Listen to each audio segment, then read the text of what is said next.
I want you to think about the richest person you personally know, not the loud one, not the one showing upgrades every year, the one who never seems stressed even when money gets tight for everyone else.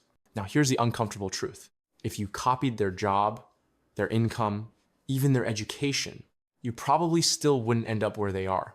And that should bother you, because it means money alone isn't what made them rich. One pattern keeps repeating. The strategy that actually makes people rich doesn't look like success while it's working. It looks like nothing is happening.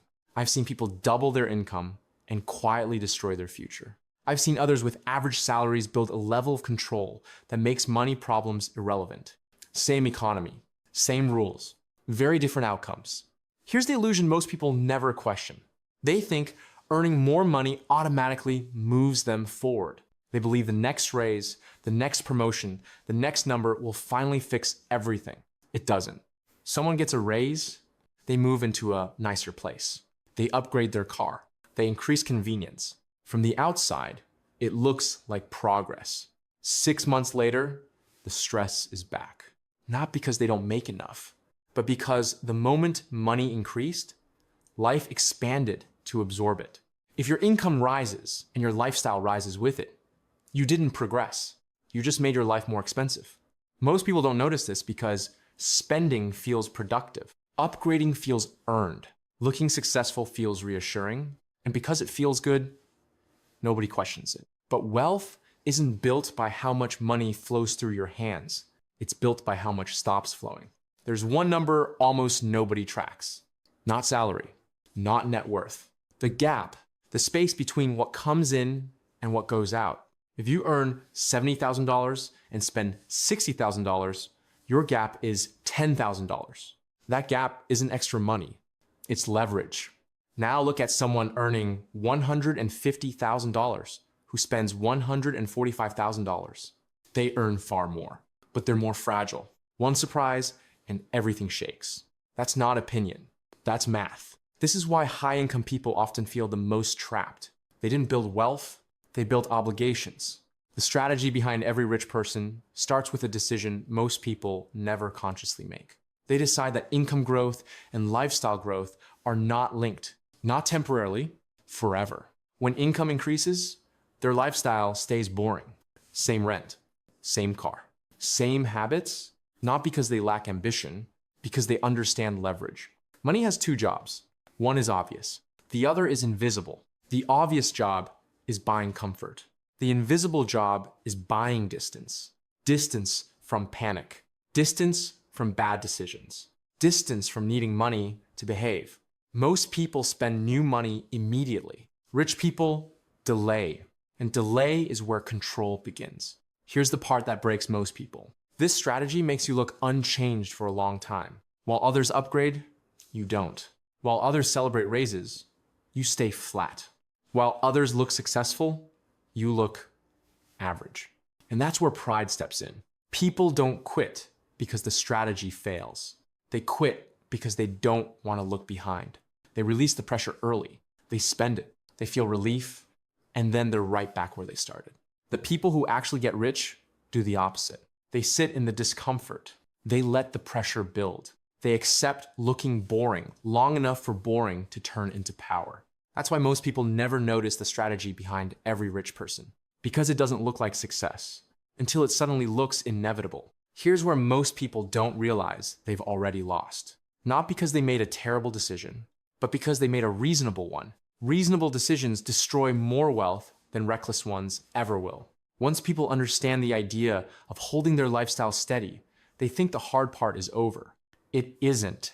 The real danger shows up after discipline.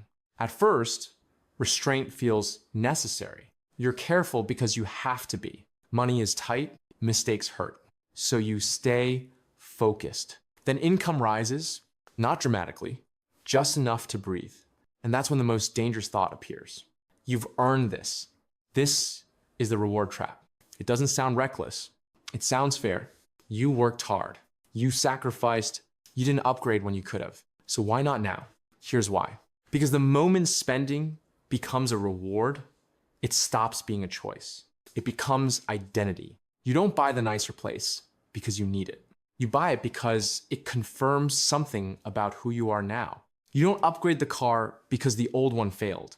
You upgrade because it no longer fits the version of yourself you believe you've become. Identity is expensive.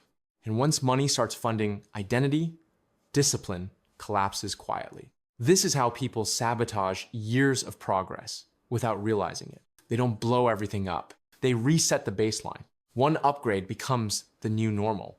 The new normal becomes emotionally untouchable. And suddenly, your old lifestyle feels below you. That's when the strategy breaks. Not financially, psychologically. High-income earners fall into this trap faster than anyone else because income creates confidence. And confidence lowers caution. They stop asking, does this increase my freedom? And start asking, why not? That question is poison because why not ignores consequences that arrive slowly. This is why you see people earning incredible money and still living paycheck to paycheck. They didn't mismanage money, they mismanaged identity growth. Their income grew faster than their self-control. Their lifestyle grew faster than their leverage. Let's talk about pressure. Pressure is what forces bad decisions, and pressure comes from fixed costs. Fixed costs don't feel dangerous when you can afford them. They feel responsible until they aren't. A bigger rent payment doesn't scare you when your job is stable. A bigger car payment doesn't bother you when bonuses are coming in. But fixed costs don't care about confidence. They only care about consistency. When income dips, fixed costs don't adjust. They demand obedience. This is why people with high income panic harder during downturns. Their lifestyle has no flexibility. They're rich on paper and fragile in reality. The strategy behind every rich person avoids this by design. They cap fixed costs early. Not because they expect failure, because they assume uncertainty. Uncertainty is the default state of life. Rich people plan for it. Most people pretend it won't happen. This is where the idea of deserving becomes dangerous, because life doesn't care what you deserve. It only responds to structure. Structure protects you when motivation disappears. Structure protects you when confidence fades. Structure protects you when life surprises you. This is why wealthy people rely on rules, not feelings. Rules don't negotiate. When income increases, the rule stays the same. Lifestyle doesn't change. No débat, no emotional discussion. This feels extreme to most people because they're used to renegotiating with themselves every month. Rich people don't renegotiate. They decide once and move on. Here's what happens when you don't. Every new expense adds psychological weight. You need the income now. You need the job. You need things to stay stable. Need kills leverage. Need forces yes. When you need money, you accept bad terms, bad jobs, bad deals, bad compromise. The reward trap doesn't just cost you money. It costs you posture. Posture is how you show up to life. Desperate posture repels opportunity. Calm posture attracts it. This is why people who master this strategy seem to get lucky. They aren't lucky. They aren't rushed. They can wait. And waiting is power. Most people never get to experience this because they cash out discipline too early. They reward themselves right before the payoff phase begins. That's the tragedy. The strategy was working. They just didn't stay uncomfortable long enough. And this is why the strategy behind every rich person is so hard to notice, because most people quit during the quiet years. Right before leverage shows up, here's the moment where this stops being a philosophy and becomes a weapon. Because understanding the strategy isn't what changes your life. Executing it long enough does. Up to this point, everything sounds disciplined but abstract. Hold your lifestyle steady. Resist upgrades. Avoid the reward trap. That's all true. But here's what actually happens when you stick with it. The first thing that changes isn't your bank balance. It's your relationship with time. Most people live paycheck to paycheck emotionally, even if they're not financially. They're always thinking one step ahead. Next bill, next deadline, next month. That constant forward pressure changes how your brain works. You rush, you react, you accept terms you shouldn't. When your gap starts widening, that pressure weakens, not disappears, weakens.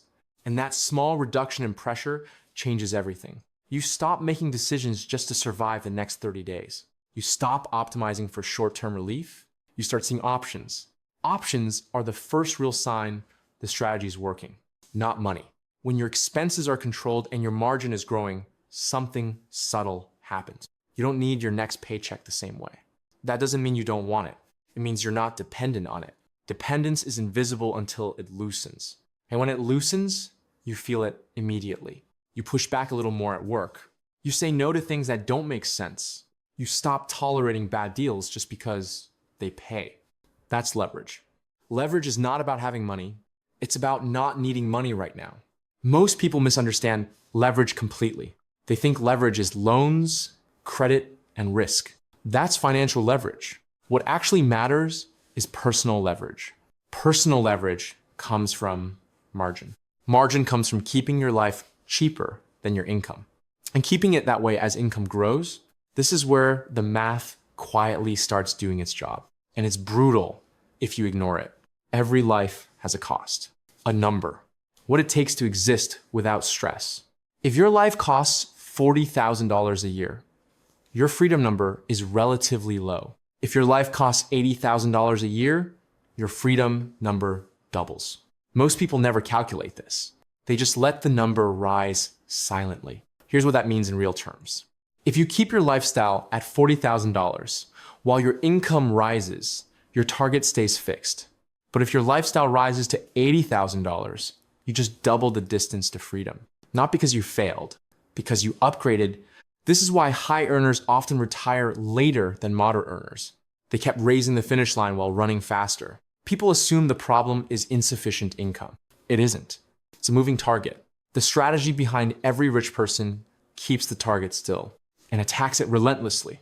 This is also why rich people don't celebrate raises the way everyone else does. They don't see raises as lifestyle permission. They see them as compression. Compression of future freedom into the present. Every raise captured instead of spent shortens the timeline. Every bonus saved instead of celebrated buys distance. And distance buys calm. Calm is not laziness. Calm is clarity without urgency. Urgency is the enemy of good decisions. Urgency makes you accept bad terms. Urgency makes you chase. Urgency makes you confuse motion with progress. When urgency fades, your posture changes. And posture changes outcomes. You stop asking, can I afford this? And start asking, does this increase or reduce my dependence? That question alone eliminates most bad decisions. Not because they're unaffordable, because they're unnecessary. Here's the part that most people don't want to hear. This strategy requires you to look slower than others for a while. You'll see peers upgrade first. You'll see friends move faster. You'll see people assume you're falling behind. And if your ego's involved, you'll fail here. Because ego demands visible progress.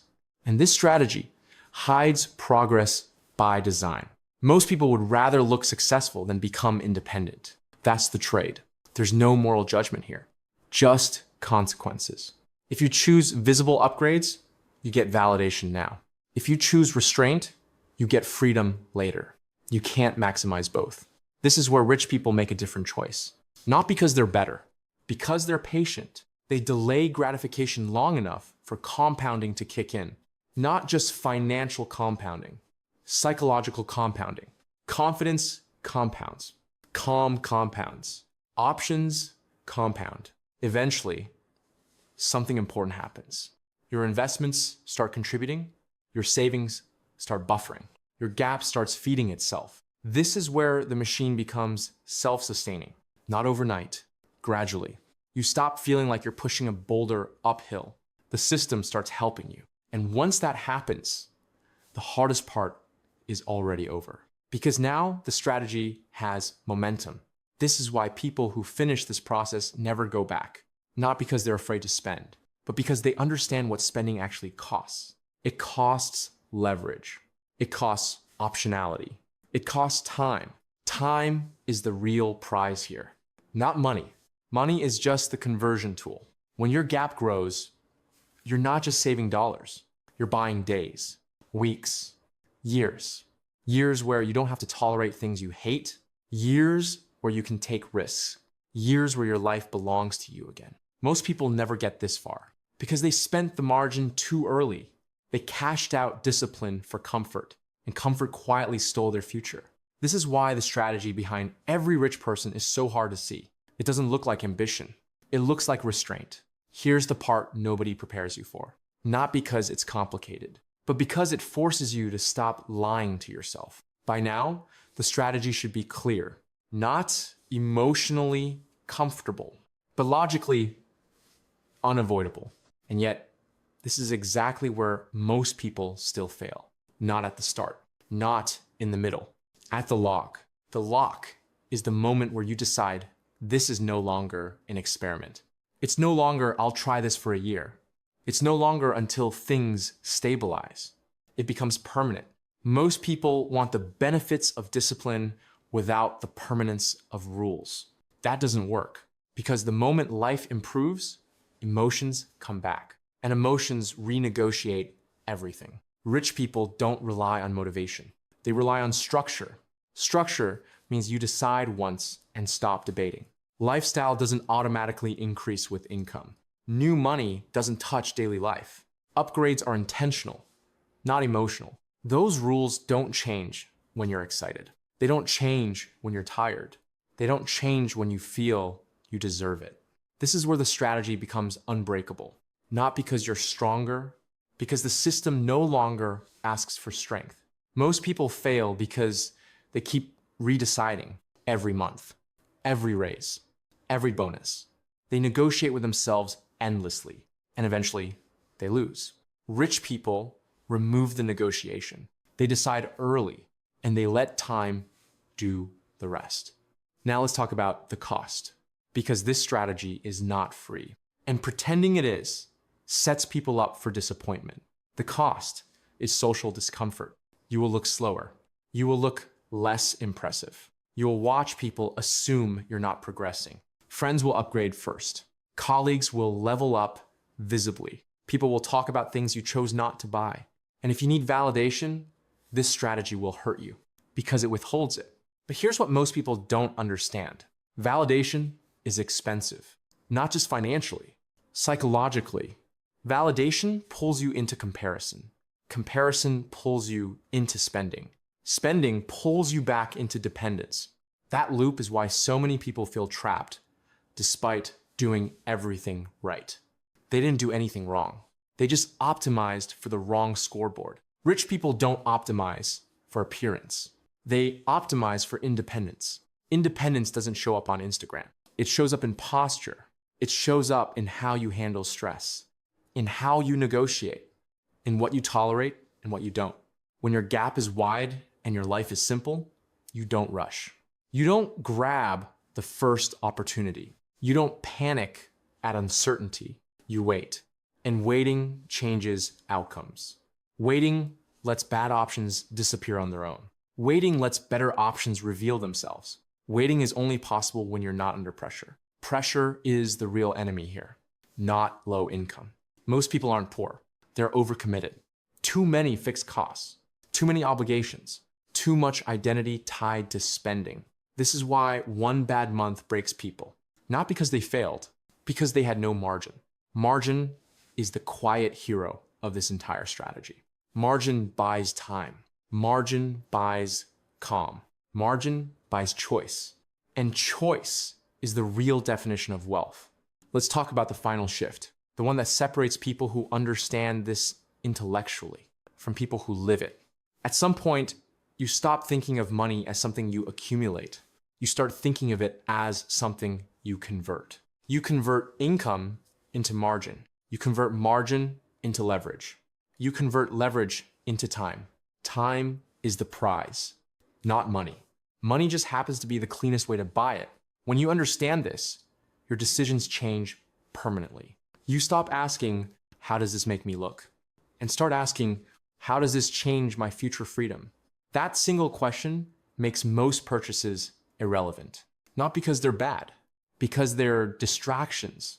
This is why people who finish this process rarely feel deprived. They don't feel like they gave something up. They feel like they avoided a trap. They avoided decades of dependence.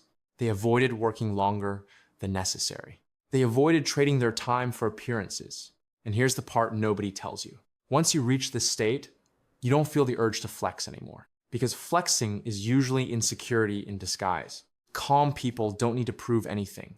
That's why the richest people you'll ever meet are often underwhelming, not boring, unbothered. They don't talk about money much. They don't explain their decisions.